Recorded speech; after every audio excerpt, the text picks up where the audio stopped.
Every year, thousands of Jews from all over the world flock to the central Ukrainian city of Uman for the New Year's celebration of Rosh Hashanah. They come to Uman because it is the home of the grave of Rabbi Nachman of Breslov, an 18th to 19th century Hasidic Rebbe whose movement remains quite strong. It was not only these Breslovers who come, they are joined by other Hasidim, even more secular Jews who wish to take part in the holy event.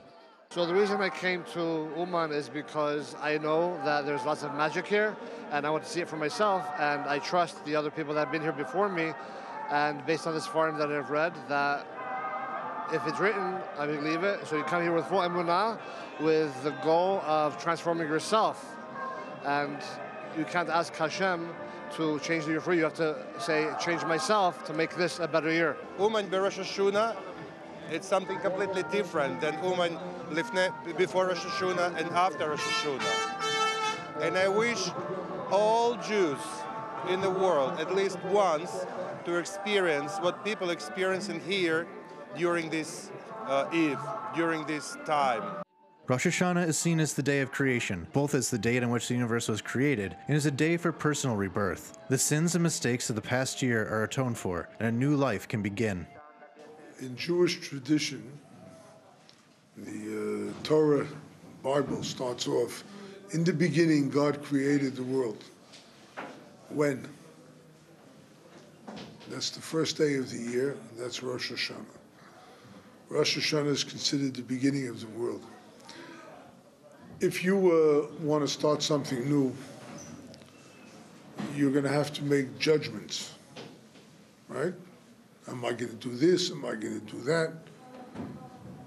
And creation, or anything like that, is a judgment. This period of time, which is a period of judgment, it's a period that we're supposed to judge ourselves and to see how we are improving. What can we do to better ourselves, make our lives? It's more like where the custom came for New Year's resolution, right? The idea to make yourself better. This is the time for it. That's how it comes out, a New Year's resolution. And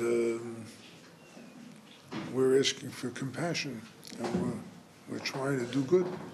Rabbi Nachman came to Uman soon before his death in 1810 from tuberculosis. He was drawn to the city as a site with the largest massacres of Jews prior to the Holocaust. But in his lifetime, he drew a massive following, a great-grandson of the founder of Hasidism. His teachings of joy and mysticism were a source of both great excitement and even some controversy. His influence continues to draw people to Uman.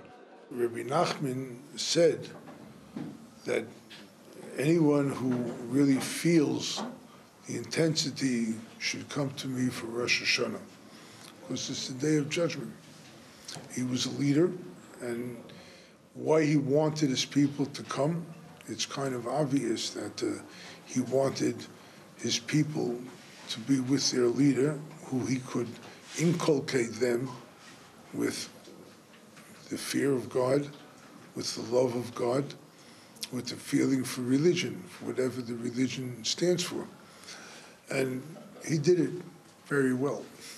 The pilgrimage to Uman has continued since Nachman's death 200 years ago, but not without difficulties and interruptions. Since then, there have been pogroms, revolutions, world wars, and the Holocaust. Small numbers of pilgrims came throughout the Soviet era, but not without great difficulty. Between, let's say, at the end of World War II, for the most part, until the fall of the Soviet Union, very few Jews were able to come to Uman. If they did, they came secretly. They hid in apartment buildings here. They prayed for the Jewish New Year, and then they secretly left. And actually the Soviet government, if they found that a Jew had come here unauthorized, that was a legal penalty. They could go to prison or be exiled to Siberia.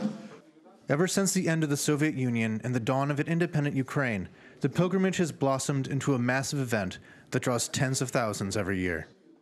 It most certainly has been, I think, a contribution to the Ukrainian economy.